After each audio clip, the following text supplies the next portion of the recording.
Praise the Lord. जय मसीह दी सारे भैन भरावां नूं परमेश्वर दा धन्नवाद करदी तुहाडीਆਂ ਜ਼ਿੰਦਗੀਆਂ ਦੇ ਵਾਸਤੇ। ਭੈਣੋ ਤੇ ਭਰਾਵੋ, ਅੱਜ ਆਪਾਂ ਪਰਮੇਸ਼ਰ ਦੇ ਵਚਨ ਦੇ ਵਿੱਚੋਂ ਪ੍ਰੇਅਰਸ ਦੇ ਬਾਰੇ ਸਿੱਖਾਂਗੇ।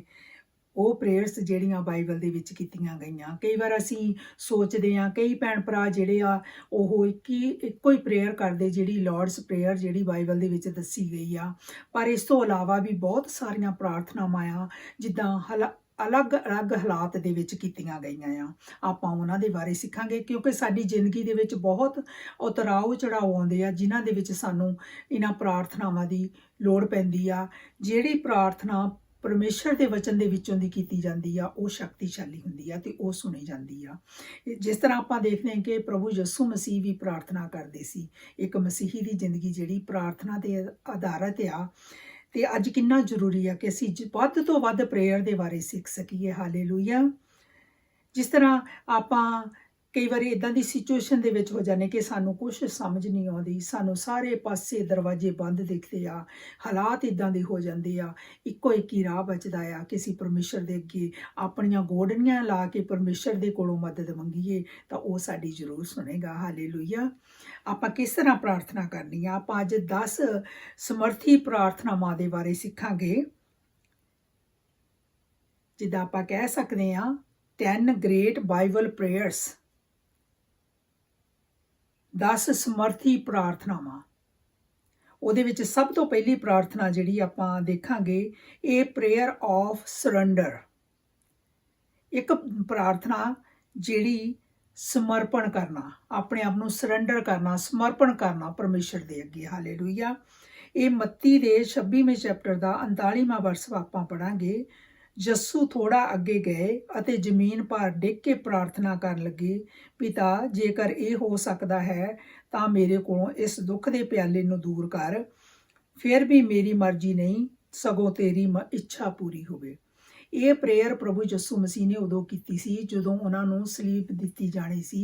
ਉਸ ਰਾਤ ਨੂੰ ਜਦੋਂ ਉਹ ਪਰਮੇਸ਼ਰ ਪਿਤਾ ਦੇ ਅੱਗੇ ਆਪਣੇ ਇਸ ਦੁਆ ਨੂੰ ਲੈ ਕੇ ਗੋਡਨਿਆਂ ਭਰਨੇ ਹੋ ਕੇ ਪਰਮੇਸ਼ਰ ਪਿਤਾ ਦੇ ਅੱਗੇ ਦੁਆ ਕਰਨ ਲੱਗੇ ਕਿ ਪਿਤਾ, ਜੇ ਹੋ ਸਕਦਾ ਆ ਤੇ ਇਹ ਦੁੱਖਾਂ ਦੇ ਪਿਆਲੇ ਨੂੰ ਮੇਰੇ ਤੋਂ ਦੂਰ ਕਰ, ਪਰ ਫਿਰ ਵੀ ਮੇਰੀ ਮਰਜ਼ੀ ਨਹੀਂ ਬਲਕਿ ਤੇਰੀ ਮਰਜ਼ੀ ਪੂਰੀ ਹੋਵੇ। ਇੱਥੇ ਕੀ ਆਪਾਂ ਸਿੱਖਦੇ ਹਾਂ ਕਿ ਉਹਨਾਂ ਨੇ ਇਸ ਤਰ੍ਹਾਂ ਪ੍ਰਾਰਥਨਾ ਕੀਤੀ। ਪਹਿਲਾਂ ਤਾਂ ਆਪਣੀਆਂ ਗੋਡਨੀਆਂ ਨੂੰ ਲਾਇਆ, ਆਪਣੇ ਆਪ ਨੂੰ ਸਰੈਂਡਰ ਕੀਤਾ ਪਿਤਾ ਪਰਮੇਸ਼ਰ ਦੇ ਸਾਹਮਣੇ, ਹੰਬਲ ਕੀਤਾ, ਆਪਣੇ ਆਪ ਨੂੰ ਨੀਵਾਂ ਕੀਤਾ। ਜਦੋਂ ਵੀ ਅਸੀਂ ਕਿਸੇ ਤੋਂ ਕੋਈ ਵੀ ਚੀਜ਼ ਮੰਗਦੇ ਹਾਂ ਅੱਜ ਕੱਲ੍ਹ ਦੁਨਿਆਵੀ ਤੌਰ 'ਤੇ ਵੀ, ਅਸੀਂ ਉਹਦੇ ਅੱਗੇ ਪਹਿਲਾਂ ਆਪਣੀ ਰਿਕੁਐਸਟ ਰੱਖਦੇ ਹਾਂ। ਤੇ ਕਿੰਨਾ ਜ਼ਰੂਰੀ ਆ ਪਰਮੇਸ਼ਰ ਦੇ ਅੱਗੇ ਆਪਣੇ ਆਪ ਨੂੰ ਨੀਵਾਂ ਕਰਨਾ, ਉਹਦੇ ਅੱਗੇ ਹੰਬਲ ਹੋਣਾ, ਉਹਦੇ ਅੱਗੇ ਆਪਣੇ ਗੁਨਾਹਾਂ ਦੀ ਮਾਫੀ ਮੰਗਣੀ, ਉਹਦੇ ਅੱਗੇ ਆਪਣੇ ਆਪ ਨੂੰ ਖਾਲੀ ਕਰਕੇ ਤੇ ਪਰਮੇਸ਼ਰ ਤੋਂ ਮਦਦ ਮੰਗਣੀ। ਤੇ ਪਰਮੇਸ਼ਰ ਪਿਤਾ ਦੇ ਅੱਗੇ ਇੱਕ ਆਪਾਂ ਦੇਖਦੇ ਕਿ ਪ੍ਰਭੂ ਯਿਸੂ ਮਸੀਹ ਨੇ ਫਿਰ ਕਿਹਾ, ਮੇਰੀ ਨਹੀਂ ਤੇਰੀ ਮਰਜ਼ੀ ਪੂਰੀ ਹੋਵੇ। ਹੁਣ ਇੱਥੇ ਕੀ ਆ ਕਿ ਪਿਤਾ ਦੀ ਮਰਜ਼ੀ ਕੀ ਸੀ? ਪਿਤਾ ਦੀ ਮਰਜ਼ੀ ਇਹ ਸੀ ਕਿ ਪ੍ਰਭੂ ਯਿਸੂ ਸਾਰੇ ਸੰਸਾਰ ਦੇ ਪਾਪਾਂ ਦੀ ਖਾਤਰ ਇਸ ਮੌਤ ਨੂੰ ਚੱਖਣ, ਸਲੀਬੀ ਮੌਤ ਨੂੰ ਸਹਿਣ। ਤੇ ਉਹਨਾਂ ਨੇ ਪਿਤਾ ਦੀ ਮਰਜ਼ੀ ਦੇ ਖਿਲਾਫ ਨਹੀਂ ਮੰਗਿਆ। ਉਹਨਾਂ ਨੇ ਕਿਹਾ, ਪਰ ਫਿਰ ਵੀ ਤੇਰੀ ਮਰਜ਼ੀ ਪੂਰੀ ਹੋਵੇ। ਤੇ ਫਿਰ ਪਰਮੇਸ਼ਰ ਪਿਤਾ ਦੀ ਹੀ ਮਰਜ਼ੀ ਪੂਰੀ ਹੋਈ, ਕਿਉਂਕਿ ਉਹਨਾਂ ਦਾ ਪਲਾਨ ਸੀ ਕਿ ਆਪਣੇ ਪੁੱਤਰ ਨੂੰ ਬਹੁਤਿਆਂ ਦੇ ਵਾਸਤੇ ਕੁਰਬਾਨ ਕਰਨਾ। ਹਾਲੇਲੂਇਆ। ਇੱਥੇ ਆਪਾਂ ਕੀ ਸਿੱਖਦੇ ਹਾਂ? ਜਦੋਂ ਵੀ ਆਪਾਂ ਪ੍ਰਾਰਥਨਾ ਕਰਨੀ ਆ, ਪਰਮੇਸ਼ਰ ਦੇ ਅਗੇਂਸਟ ਜਾ ਕੇ ਨਹੀਂ ਕਰਨੀ, ਪਰਮੇਸ਼ਰ ਦੀ ਮਰਜ਼ੀ ਨੂੰ ਪ੍ਰਾਰਥਨਾ ਦੇ ਵਿੱਚ ਮੰਗਣਾ। ਕਈ ਵਾਰੀ ਅਸੀਂ ਇਦਾਂ ਦੀਆਂ ਚੀਜ਼ਾਂ ਦੇ ਵਾਸਤੇ ਦੁਆ ਕਰਦੇ ਹਾਂ ਕਿ ਪ੍ਰਭੂ ਜੀ ਇਸ ਚੀਜ਼ ਸਾਨੂੰ ਹੁਣੇ ਹੀ ਦੇ ਦਿਓ। ਐਗਜ਼ਾਮਪਲ, ਮੇਰੇ ਬੱਚੇ ਨੂੰ ਲਾਇਸੈਂਸ ਪ੍ਰਭੂ ਜੀ ਹੁਣੇ ਹੀ ਦੇ ਦਿਓ, ਉਹ ਫੇਲ ਨਾ ਹੋਵੇ। ਪਰ ਪਰਮੇਸ਼ਰ ਪਿਤਾ ਨੂੰ ਪਤਾ ਕਿ ਇਸ ਟਾਈਮ ਤੇ ਇਹ ਲਾਇਸੈਂਸ ਲੈਣਾ ਉਹਦੇ ਲਈ ਚੰਗਾ ਆ ਜਾਂ ਨਹੀਂ। ਜੇ ਚੰਗਾ ਆ, ਉਹ ਟਾਈਮ ਸਹੀ ਆ, ਤਾਂ ਪਰਮੇਸ਼ਰ ਪਿਤਾ ਜ਼ਰੂਰ ਦੇਵੇਗਾ। ਜਿਸ ਤਰ੍ਹਾਂ ਉਪਦੇਸ਼ਕ ਦੇ ਵਿੱਚ ਲਿਖਿਆ, ਹਰ ਇੱਕ ਚੀਜ਼ ਦਾ ਸਮਾਂ ਹੁੰਦਾ ਆ। ਉਪਦੇਸ਼ਕ ਦੇ 3 ਚੈਪਟਰ ਦੇ ਵਿੱਚ ਤੁਸੀਂ ਪੜ੍ਹੋਗੇ ਤੇ ਉਹਦੇ ਵਿੱਚ ਲਿਖਿਆ ਗਿਆ ਆ ਕਿ ਹਰ ਇੱਕ ਚੀਜ਼ ਦਾ ਸਮਾਂ ਆ। ਪਰਮੇਸ਼ਰ ਨੇ ਹਰ ਇੱਕ ਚੀਜ਼ ਦਾ ਸਮਾਂ ਠਹਿਰਾਇਆ। ਸਾਨੂੰ ਪਰਮੇਸ਼ਰ ਦੀ ਇੱਛਾ ਦੇ ਮੁਤਾਬਕ ਦੁਆ ਕਰਨੀ ਚਾਹੀਦੀ ਆ ਕਿ ਕਿਹੜਾ ਸਮਾਂ ਉਹਦੇ ਲਈ ਚੰਗਾ ਆ। ਹਾਲੇਲੂਇਆ। ਧੰਨਵਾਦ ਕਰਦੇ ਹਾਂ। ਹੁਣ ਦੂਜੇ ਨੰਬਰ ਤੇ ਆਪਾਂ ਪ੍ਰੇਅਰ ਦੇਖਾਂਗੇ, ਇਹ prayer of strength, faith and ਲਵ। ਇੱਕ ਪ੍ਰਾਰਥਨਾ ਜਿਹੜੀ ਸ਼ਕਤੀ ਨਾਲ ਭਰੀ ਹੋਵੇ, ਪਿਆਰ ਤੇ ਵਿਸ਼ਵਾਸ ਦੇ ਨਾਲ ਹੋਵੇ। ਇੱਥੇ ਪੌਲੁਸ ਅਫਸੀਆਂ ਦੀ ਸੰਗਤ ਨੂੰ ਅਫਸੀਆਂ 3 ਦੇ 14ਵੇਂ ਤੋਂ ਲੈ ਕੇ 19ਵੇਂ ਵਰਸ ਤੱਕ ਆਪਾਂ ਪੜਾਂਗੇ ਕਿ ਪੌਲੁਸ ਅਫਸੀਆਂ ਦੀ ਸੰਗਤ ਵਾਸਤੇ ਕਿਹੜੀ ਦੁਆ ਕਰਦਾ ਆ। ਹਾਲੇਲੂਇਆ। ਪੌਲੁਸ ਕਹਿੰਦਾ ਇਹੀ ਕਾਰਨ ਹੈ ਕਿ ਮੈਂ ਪਿਤਾ ਦੇ ਸਾਹਮਣੇ ਆਪਣੇ ਗੋਡਿਆਂ ਭਰਨੇ ਹੋ ਕੇ ਪ੍ਰਾਰਥਨਾ ਕਰਦਾ ਹਾਂ ਕਿ ਉਸੇ ਤੋਂ ਆਕਾਸ਼ ਤੇ ਧਰਤੀ ਦਾ ਹਰ ਟੱਬਰ ਆਪਣਾ ਨਾਮ ਪ੍ਰਾਪਤ ਕਰਦਾ ਹੈ। ਮੇਰੀ ਪਰਮੇਸ਼ਰ ਅੱਗੇ ਪ੍ਰਾਰਥਨਾ ਹੈ ਕਿ ਉਹ ਆਪਣੀ ਮਹਿਮਾ ਦੇ ਭੰਡਾਰ ਵਿੱਚੋਂ ਆਪਣੀ ਆਤਮਾ ਦੇ ਦੁਆਰਾ ਤੁਹਾਨੂੰ ਸ਼ਕਤੀ ਦੇਵੇ ਕਿ ਤੁਸੀਂ ਆਪਣੇ ਅੰਦਰ ਬਲ ਪ੍ਰਾਪਤ ਕਰੋ। ਇੱਥੇ ਪੌਲੁਸ ਕਿਹੜੀ ਪ੍ਰਾਰਥਨਾ ਕਰਦਾ ਕਿ ਪਰਮੇਸ਼ਰ ਪਿਤਾ ਦੇ ਅੱਗੇ ਮੈਂ ਗੋਡਨੀਆਂ ਭਾਰ ਹੋ ਕੇ ਪ੍ਰਾਰਥਨਾ ਕਰਦਾ ਹਾਂ ਕਿ ਪਰਮੇਸ਼ਰ ਪਿਤਾ ਆਪਣੀ ਮਹਿਮਾ ਦੇ ਭੰਡਾਰ ਵਿੱਚੋਂ ਤੁਹਾਨੂੰ ਸ਼ਕਤੀ ਦੇਵੇ, ਸਟਰੈਂਥ ਦੇਵੇ, ਪਰਮੇਸ਼ਰ ਦੀ ਸ਼ਕਤੀ। ਹਾਲੇਲੂਇਆ। ਕਿ ਤੁਸੀਂ ਆਪਣੇ ਅੰਦਰ ਬਲ ਪ੍ਰਾਪਤ ਕਰੋ, ਸ਼ਕਤੀ ਪ੍ਰਾਪਤ ਕਰੋ। ਹਾਲੇਲੂਇਆ। ਫਿਰ ਇਹ ਵੀ ਕਿ ਮਸੀਹ ਤੁਹਾਡੇ ਅੰਦਰ ਵਿਸ਼ਵਾਸ ਦੇ ਦੁਆਰਾ ਵਾਸ ਕਰੇ। ਅਸੀਂ ਜਦੋਂ ਵਿਸ਼ਵਾਸ ਕਰਦੇ ਹਾਂ ਤਾਂ ਉਦੋਂ ਪਰਮੇਸ਼ਰ ਸਾਡੇ ਪ੍ਰਭੂ ਯਿਸੂ ਮਸੀਹ ਸਾਡੇ ਅੰਦਰ ਵਾਸ ਕਰਦੇ ਆ। ਹਾਲੇਲੂਇਆ। ਮੇਰੀ ਪ੍ਰਾਰਥਨਾ ਹੈ ਕਿ ਪਿਆਰ ਵਿੱਚ ਤੁਹਾਡੀਆਂ ਨੀਹਾਂ ਪੱਕੀਆਂ ਹੋਣ ਤਾਂ ਜੋ ਤੁਹਾਡੇ ਅੰਦਰ ਇੰਨਾ ਬਲ ਹੋਵੇ ਕਿ ਤੁਸੀਂ ਪਰਮੇਸ਼ਰ ਦੇ ਦੂਜੇ ਲੋਕਾਂ ਨਾਲ ਮਿਲ ਕੇ ਉਸੇ ਪਿਆਰ ਦੀ ਚੌੜਾਈ, ਲੰਬਾਈ ਅਤੇ ਡੂੰਘਾਈ ਨੂੰ ਜਾਣ ਸਕੋ। ਪਿਆਰ ਦੇ ਵਿੱਚ ਨੀਹਾਂ ਪੱਕੀਆਂ ਹੋਣੀਆਂ, ਮਜ਼ਬੂਤ ਹੋਣੀਆਂ। ਜੇ ਅਸੀਂ ਪਰਮੇਸ਼ਰ ਪਿਆਰ ਆ ਤੇ ਪਿਆਰ ਸਭ ਬੁਰਾਈਆਂ ਨੂੰ ਢੱਕ ਲੈਂਦਾ ਆ। ਇੱਕ ਮਸੀਹਾਂ ਦੇ ਵਿੱਚ ਪਿਆਰ ਦਾ ਹੋਣਾ ਬਹੁਤ ਜ਼ਰੂਰੀ ਆ। ਪਿਆਰ ਦੇ ਵਿੱਚ ਸ਼ਕਤੀ ਆ ਤੇ ਪਿਆਰ ਦੇ ਜਿਹੜੀ ਉਹਦੇ ਕੋਈ ਵੀ ਲਿਮਟ ਨਹੀਂ ਗੀ। ਜਿਹੜਾ ਪਰਮੇਸ਼ਰ ਨੇ ਅਨਕੰਡੀਸ਼ਨਲ ਲਵ ਕੀਤਾ ਸੰਸਾਰ ਦੇ ਨਾਲ ਕਿ ਆਪਣਾ ਇਕਲੌਤਾ ਪੁੱਤਰ ਕੁਰਬਾਨ ਕਰ ਦਿੱਤਾ, ਇਸ ਤਰ੍ਹਾਂ ਦਾ ਹੀ ਪਿਆਰ ਸਾਨੂੰ ਇੱਕ ਦੂਜੇ ਦੇ ਨਾਲ ਹੋਣਾ ਚਾਹੀਦਾ। ਹਾਲੇਲੂਇਆ। ਕਹਿੰਦਾ ਮੇਰੀ ਪ੍ਰਾਰਥਨਾ ਹੈ ਕਿ ਉਸੇ ਪਿਆਰ ਨੂੰ ਜਾਣੋ ਜੋ ਮਨੁੱਖੀ ਸਮਝ ਤੋਂ ਪਰੇ ਹੈ, ਪਰਮੇਸ਼ਰ ਦੀ ਪੂਰਨਤਾ ਨਾਲ ਪੂਰੀ ਤਰ੍ਹਾਂ ਨਾਲ ਭਰ ਜਾਵੋ। ਪਰਮੇਸ਼ਰ ਪਿਆਰ ਹੈ ਤੇ ਪਰਮੇਸ਼ਰ ਪੂਰਨ ਹੈ। ਜਦੋਂ ਅਸੀਂ ਪਿਆਰ 'ਚ ਹੋਵਾਂਗੇ ਤਾਂ ਅਸੀਂ ਪਰਮੇਸ਼ਰ ਦੀ ਪੂਰਨਤਾ ਦੇ ਨਾਲ ਭਰ ਜਾਵਾਂਗੇ। ਹਾਲੇਲੂਇਆ। ਸਾਨੂੰ ਪਿਆਰ ਵਾਲਾ ਜੀਵਨ ਗੁਜ਼ਾਰਨਾ ਚਾਹੀਦਾ ਆ। ਇਹ ਪੌਲੁਸ ਨੇ ਅਫਸੀਆਂ ਦੀ ਸੰਗਤ ਦੇ ਵਾਸਤੇ ਪ੍ਰਾਰਥਨਾ ਕੀਤੀ ਪਰਮੇਸ਼ਰ ਅੱਗੇ। ਇਸ ਤਰ੍ਹਾਂ ਵੀ ਅਸੀਂ ਪ੍ਰਾਰਥਨਾ ਕਰ ਸਕਦੇ ਹਾਂ ਇੱਕ ਦੂਜੇ ਦੇ ਲਈ। ਹਾਲੇਲੂਇਆ। ਹੁਣ ਤੀਜੇ ਨੰਬਰ ਤੇ ਆਪਾਂ ਦੇਖਦੇ ਹਾਂ ਇਹ ਪ੍ਰੇਅਰ ਆਫ ਇਨਲਾਈਟਮੈਂਟ, ਮਤਲਬ ਅੰਦਰੂਨੀ ਗਿਆਨ ਦੀ ਪ੍ਰਾਰਥਨਾ ਵੀ ਪਰਮੇਸ਼ਰ ਸਾਨੂੰ ਸ਼ਕਤੀ ਦੇਵੇ ਸਮਝਣ ਦੀ। ਆਪਾਂ ਪੜ੍ਹਦੇ ਹਾਂ ਕੁਲਸੀਆਂ ਦੇ ਪਹਿਲੇ ਚੈਪਟਰ ਦਾ 9ਵੇਂ ਤੋਂ 12ਵੇਂ ਵਰਸ ਤੱਕ। ਪੌਲੁਸ ਕਹਿੰਦਾ ਆ ਅਸੀਂ ਤੁਹਾਡੇ ਲਈ ਲਗਾਤਾਰ ਪ੍ਰਾਰਥਨਾ ਕਰ ਰਹੇ ਹਾਂ। ਸਾਡੀ ਪਰਮੇਸ਼ਰ ਅੱਗੇ ਇਹੀ ਪ੍ਰਾਰਥਨਾ ਹੈ ਕਿ ਤੁਹਾਨੂੰ ਆਤਮਿਕ ਗਿਆਨ ਅਤੇ ਸਮਝ ਦੇਵੇ ਤਾਂ ਜੋ ਤੁਸੀਂ ਉਸ ਦੀ ਪੂਰਨ ਇੱਛਾ ਨੂੰ ਜਾਣ ਸਕੋ। ਇੱਥੇ ਪੌਲੁਸ ਕੁਲਸੀਆ ਦੀ ਵਿਸ਼ਵਾਸ ਸੰਗਤ ਨੂੰ ਲਿਖ ਰਿਹਾ ਹੈ ਕਿ ਅਸੀਂ ਪਰਮੇਸ਼ਰ ਦੇ ਅੱਗੇ ਤੁਹਾਡੇ ਲਈ ਇਹ ਪ੍ਰਾਰਥਨਾ ਕਰਦੇ ਹਾਂ ਕਿ ਪਰਮੇਸ਼ਰ ਤੁਹਾਨੂੰ ਆਤਮਿਕ ਗਿਆਨ ਅਤੇ ਸਮਝ ਦੇਵੇ। ਆਤਮਿਕ ਗਿਆਨ, ਰੂਹਾਨੀ ਗਿਆਨ ਤੇ ਸਮਝ ਦੇਵੇ। ਆਤਮਿਕ ਗਿਆਨ ਤੋਂ ਬਿਨਾਂ ਸਾਡੀ ਸਮਝ ਜਿਹੜੀ ਮੂਰਖਤਾ ਆ। ਦੁਨੀਆ ਦਾ ਗਿਆਨ ਜਿਹੜਾ ਆ ਇਹ ਜਿਹੜਾ ਸਾਨੂੰ ਪਰਮੇਸ਼ਰ ਦੇ ਨੇੜੇ ਨਹੀਂ ਲਿਜਾ ਸਕਦਾ। ਸਾਨੂੰ ਆਤਮਾ ਦਾ ਗਿਆਨ ਜਿਹੜਾ ਪਰਮੇਸ਼ਰ ਦੇ ਵਚਨ ਦਾ ਗਿਆਨ ਜੋ ਪਵਿੱਤਰ ਆਤਮਾ ਦੇ ਰਾਹੀਂ ਲਿਖਿਆ ਗਿਆ ਉਹ ਸਾਨੂੰ ਪਰਮੇਸ਼ਰ ਦੇ ਨੇੜੇ ਲੈ ਕੇ ਜਾ ਸਕਦਾ। ਹਾਲੇਲੂਇਆ। ਤਾਂ ਜੋ ਤੁਸੀਂ ਉਸ ਦੀ ਪੂਰਨ ਇੱਛਾ ਨੂੰ ਸਮਝ ਸਕੋ। ਆਤਮਿਕ ਗਿਆਨ, ਵਚਨਾਂ ਦਾ ਗਿਆਨ, ਪਰਮੇਸ਼ਰ ਦੇ ਵਚਨਾਂ ਦਾ ਗਿਆਨ, ਉਹਦੇ ਵਿੱਚੋਂ ਹੀ ਅਸੀਂ ਪਰਮੇਸ਼ਰ ਦੀ ਇੱਛਾ ਨੂੰ ਸਮਝ ਸਕਦੇ ਹਾਂ। ਹਾਲੇਲੂਇਆ। ਕਹਿੰਦਾ ਸਾਡੀ ਪ੍ਰਾਰਥਨਾ ਹੈ ਕਿ ਤੁਸੀਂ ਪ੍ਰਭੂ ਦੇ ਯੋਗ ਜੀਵਨ ਗੁਜ਼ਾਰੋ, ਵਚਨਾਂ ਮੁਤਾਬਕ ਜੀਵਨ ਗੁਜ਼ਾਰੋ। ਪਰਮੇਸ਼ਰ ਦੇ ਵਚਨ 'ਚ ਲਿਖਿਆ ਮੈਂ ਪਵਿੱਤਰ ਹਾਂ, ਤੁਸੀਂ ਪਵਿੱਤਰ ਬਣੋ। ਤੇ ਸਾਨੂੰ ਕਿੰਨੀ ਜ਼ਰੂਰਤ ਆ ਕਿ ਵਚਨਾਂ ਮੁਤਾਬਕ ਆਪਣੀ ਜ਼ਿੰਦਗੀ ਨੂੰ ਪਵਿੱਤਰਤਾਈ ਦੇ ਵਿੱਚ ਲੈ ਕੇ ਜਾਈਏ ਤਾਂ ਜੋ ਸਾਡੀਆਂ ਪ੍ਰਾਰਥਨਾਵਾਂ ਸੁਣੀਆਂ ਜਾਣ। ਹਾਲੇਲੂਇਆ। ਉਹ ਹਰ ਤਰ੍ਹਾਂ ਨਾਲ ਖੁਸ਼ ਹੋਵੇ ਅਤੇ ਇਸੇ ਤਰ੍ਹਾਂ ਤੁਸੀਂ ਹਰ ਤਰ੍ਹਾਂ ਦੀ ਭਲਾਈ ਨਾਲ ਫਲਵੰਤ ਹੋਵੋ। ਕਹਿੰਦਾ ਪਰਮੇਸ਼ਰ ਹਰ ਤਰ੍ਹਾਂ ਦੇ ਨਾਲ ਖੁਸ਼ ਹੋਵੇ ਤੇ ਉਹਦੀ ਹਰ ਇੱਕ ਭਲਾਈ ਦੇ ਨਾਲ ਤੁਸੀਂ ਫਲਵੰਤ ਹੋਵੋ ਅਤੇ ਪਰਮੇਸ਼ਰ ਦੇ ਗਿਆਨ ਵਿੱਚ ਵੱਧਦੇ ਜਾਵੋ। ਪਰਮੇਸ਼ਰ ਦਾ ਗਿਆਨ, ਪਰਮੇਸ਼ਰ ਦੀ ਸਮਝ ਦੇ ਵਿੱਚ ਵੱਧਦੇ ਜਾਵੋ, ਬੁੱਧ ਦੇ ਵਿੱਚ ਵੱਧਦੇ ਜਾਵੋ। ਇਹ ਜਿਹੜਾ ਵਚਨ ਆ ਨਾ ਇਹਦੇ ਵਿੱਚ ਪਰਮੇਸ਼ਰ ਨੇ ਐਦਾਂ ਦੀ ਬੁੱਧ ਜਿਹੜੀ ਬੰਦੇ ਦੇ ਬਸ 'ਚ ਨਹੀਂ ਸੀ ਕਿ ਉਹ ਜਾਣ ਸਕਦਾ ਜਿਹੜੀ ਪਰਮੇਸ਼ਰ ਨੇ ਆਪਣੇ ਆਤਮਾ ਦੇ ਦੁਆਰਾ, ਆਪਣੇ ਵਚਨ ਦੇ ਦੁਆਰਾ ਆਪਣੇ ਲੋਕਾਂ ਤੇ ਭੇਦ ਪ੍ਰਗਟ ਕੀਤੇ। ਹਾਲੇਲੂਇਆ। ਅੱਗੇ ਕਹਿੰਦਾ ਆ, ਪਰਮੇਸ਼ਰ ਆਪਣੀ ਅਸੀਮ ਸ਼ਕਤੀ ਦੁਆਰਾ ਤੁਹਾਨੂੰ ਇੰਨਾ ਬਲ ਦੇਵੇ ਕਿ ਤੁਸੀਂ ਹਰ ਤਰ੍ਹਾਂ ਦੀ ਹਾਲਤ ਦਾ ਮੁਕਾਬਲਾ ਅਟਲਤਾ, ਧੀਰਜ ਅਤੇ ਆਨੰਦ ਨਾਲ ਕਰ ਸਕੋ। ਕਹਿੰਦਾ ਕਿ ਪਰਮੇਸ਼ਰ ਤੁਹਾਨੂੰ ਇਦਾਂ ਦੀ ਸ਼ਕਤੀ ਦੇਵੇ, ਇਦਾਂ ਦਾ ਬਲ ਦੇਵੇ ਕਿ ਤੁਸੀਂ ਹਰ ਇੱਕ ਹਾਲਾਤ ਦਾ, ਇੱਥੇ ਇਹ ਨਹੀਂ ਕਿਹਾ ਛੋਟਾ ਜਾਂ ਵੱਡਾ, ਹਾਲਾਤ ਕਿਸੇ ਤਰ੍ਹਾਂ ਦੇ ਵੀ ਹੋ ਸਕਦੇ, ਉਹਦਾ ਜਿਹੜਾ ਮੁਕਾਬਲਾ ਕਹਿੰਦਾ ਆ ਬਲ, ਅਟਲਤਾ, ਧੀਰਜ ਅਤੇ ਆਨੰਦ ਨਾਲ ਕਰ ਸਕੋ। ਜੇ ਸਾਡੇ ਅੰਦਰ ਬਲ ਹੋਊਗਾ, ਪਰਮੇਸ਼ਰ ਦੀ ਸ਼ਕਤੀ ਹੋਊਗੀ, ਤਾਂ ਅਸੀਂ ਅਟਲ ਰਵਾਂਗੇ, ਅਸੀਂ ਖੜੇ ਰਵਾਂਗੇ। ਇਹ ਤੂਫਾਨ ਸਾਡਾ ਕੁਝ ਨਹੀਂ ਵਿਗਾੜ ਸਕਦੇ।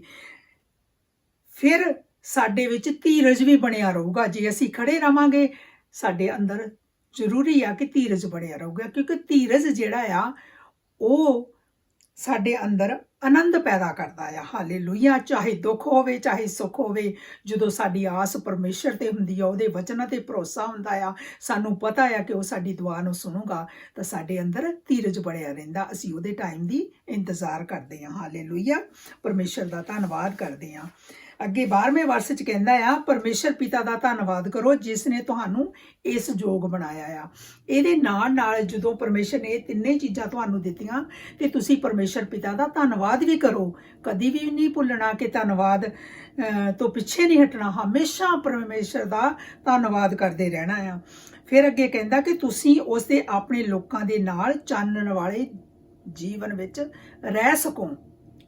ਚਾਨਣ ਵਾਲਾ ਜੀਵਨ ਮਤਲਬ ਚੰਗੇ ਕੰਮਾਂ ਵਾਲਾ ਜੀਵਨ, ਹਨੇਰੇ ਦਾ ਜੀਵਨ ਮਤਲਬ ਬੁਰਾਈ ਦਾ ਜੀਵਨ। ਉਹ ਕਹਿੰਦਾ ਕਿ ਤੁਸੀਂ ਇਦਾਂ ਦਾ ਜੀਵਨ ਗੁਜ਼ਾਰੋ ਕਿ ਪਰਮੇਸ਼ਰ ਦੇ ਲੋਕਾਂ ਦੇ ਨਾਲ ਚਾਨਣ ਵਾਲਾ ਜੀਵਨ ਗੁਜ਼ਾਰ ਸਕੋ। ਹਾਲੇਲੂਇਆ। ਇੱਥੇ ਹੁਣ ਸਾਡੇ ਲਈ ਕੀ ਆਸ ਆ ਕਿ ਸਾਡੇ ਪਰਮੇਸ਼ਰ ਚਾਨਣ ਆ, ਜਿੱਥੇ ਚਾਨਣ ਆ ਉੱਥੇ ਹਨੇਰਾ ਨਹੀਂ ਰਹਿੰਦਾ, ਤੇ ਸਾਨੂੰ ਪਰਮੇਸ਼ਰ ਚਾਨਣ ਵਾਲੇ ਜੀਵਨ ਦੀ ਉਮੀਦ ਵੀ ਇਸ ਪ੍ਰਾਰਥਨਾ ਦੇ ਰਾਹੀਂ ਦਿੰਦਾ ਆ। ਹਾਲੇਲੂਇਆ। ਨੰਬਰ 4 ਤੇ ਆਪਾਂ ਜਿਹੜੀ ਪ੍ਰੇਅਰ ਹੁਣ ਸਿੱਖਣ ਜਾ ਰਹੇ ਹਾਂ, ਇਹ prayer of understanding and favour. ਇੱਕ ਪ੍ਰਾਰਥਨਾ ਜਿਹੜੀ ਸਮਝ ਤੇ ਪੱਖਪਾਤ ਦੀ ਪ੍ਰਾਰਥਨਾ, ਫੇਵਰ ਦੀ ਪ੍ਰਾਰਥਨਾ। ਹਮੇਸ਼ਾ ਹੀ ਸਾਡੇ ਮਨ 'ਚ ਇੱਛਾ ਹੁੰਦੀ ਆ ਕਿ ਪਰਮੇਸ਼ਰ ਸਾਡੇ ਪੱਖ ਦੇ ਵਿੱਚ ਫੈਸਲਾ ਲਵੇ, ਪਰ ਉਹ ਅਸੀਂ ਵਚਨਾਂ ਮੁਤਾਬਕ ਹੀ ਦੁਆ ਕਰਨੀ ਆ। ਜਦੋਂ ਜਿਹੜਾ ਮੂਸਾ ਸੀ, ਹੈ ਨਾ, ਆਪਾਂ ਦੇਖ ਰਹੇ ਕੂਚ ਦੇ 33ਵੇਂ ਚੈਪਟਰ ਦੇ 12ਵੇਂ ਤੇ 13ਵੇਂ ਵਰਸ ਨੂੰ ਪੜਾਂਗੇ। ਜਦੋਂ ਪ੍ਰਭੂ ਨੇ ਮੂਸਾ ਨੂੰ ਕਿਹਾ ਕਿ ਮੇਰੀ ਕਿਰਪਾ ਦ੍ਰਿਸ਼ਟੀ ਤੇਰੇ ਉੱਤੇ ਹੈ, ਮੈਂ ਤੈਨੂੰ ਇਹਨਾਂ ਦੀ ਅਗਵਾਈ ਲਈ ਚੁਣਿਆ ਹੈ, ਤੇ ਪਰਮੇਸ਼ਰ ਨੇ ਇਹ ਵੀ ਕਿਹਾ ਕਿ ਮੈਂ ਤੇਰੇ ਸੰਗ ਜਾਵਾਂਗਾ। ਤੇ ਉਦੋਂ ਮੂਸਾ ਨੇ ਫਿਰ ਪਰਮੇਸ਼ਰ ਤੋਂ ਕਿਸ ਤਰ੍ਹਾਂ ਮੰਗਿਆ? ਮੂਸਾ ਕਹਿੰਦਾ 13ਵੇਂ ਵਰਸ ਦੇ ਵਿੱਚ, ਜੇਕਰ ਇਹ ਸੱਚ ਹੈ ਤਾਂ ਤੂੰ ਮੇਰੇ ਤੇ ਆਪਣੀ ਯੋਜਨਾ ਪ੍ਰਗਟ ਕਰ। ਆਪਾਂ ਇਦਾਂ ਵੀ ਪ੍ਰਾਰਥਨਾ ਕਰ ਸਕਦੇ ਹਾਂ। ਹਾਲੇਲੂਇਆ। ਉਹਦੇ ਵਾਅਦੇ ਨੂੰ ਲੈ ਕੇ ਪਰਮੇਸ਼ਰ ਦੇ ਅੱਗੇ ਅਸੀਂ ਪ੍ਰਾਰਥਨਾ ਕਰ ਸਕਦੇ ਹਾਂ।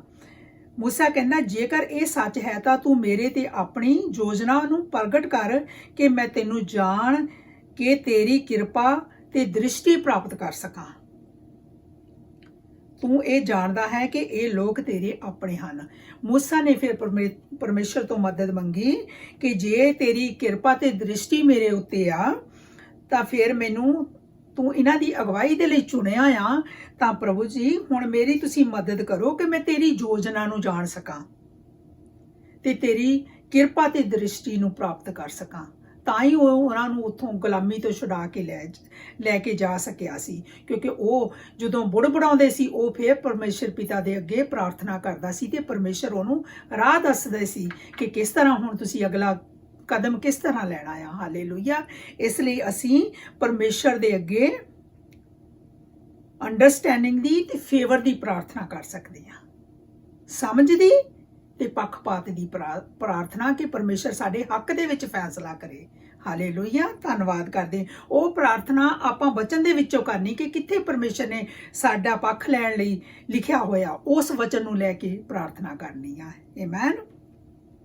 ਹੁਣ ਆਪਾਂ 5ਵੇਂ ਨੰਬਰ ਤੇ ਜਿਹੜੀ ਪ੍ਰੇਅਰ ਸਿੱਖਣ ਜਾ ਰਹੇ ਹਾਂ, ਇਹ ਪ੍ਰੇਅਰ ਫॉर ਬਲੈਸਿੰਗ, ਬਰਕਤ ਦੀ ਦੁਆ।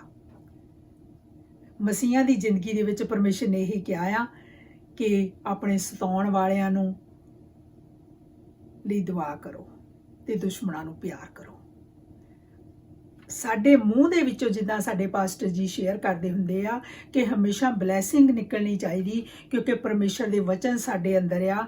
ਸਾਨੂੰ ਪਰਮੇਸ਼ਰ ਨੇ ਆਪਣਾ ਮੰਦਰ ਕਿਹਾ ਆ ਤੇ ਮੰਦਰ ਦੇ ਵਿੱਚੋਂ ਅਸੀਸਾਂ ਬਰਕਤਾਂ ਹੀ ਨਿਕਲਣੀਆਂ ਚਾਹੀਦੀਆਂ। ਹਾਲੇਲੂਇਆ, ਧੰਨਵਾਦ ਕਰਦੇ ਪ੍ਰਭੂ ਦਾ। ਆਪਾਂ ਪੜਾਂਗੇ ਗਿਣਤੀ ਦੇ 6ਵੇਂ ਚੈਪਟਰ ਦਾ 24, 25 ਤੇ 26ਵਾਂ ਵਰਸ। ਹਾਲੇਲੂਇਆ।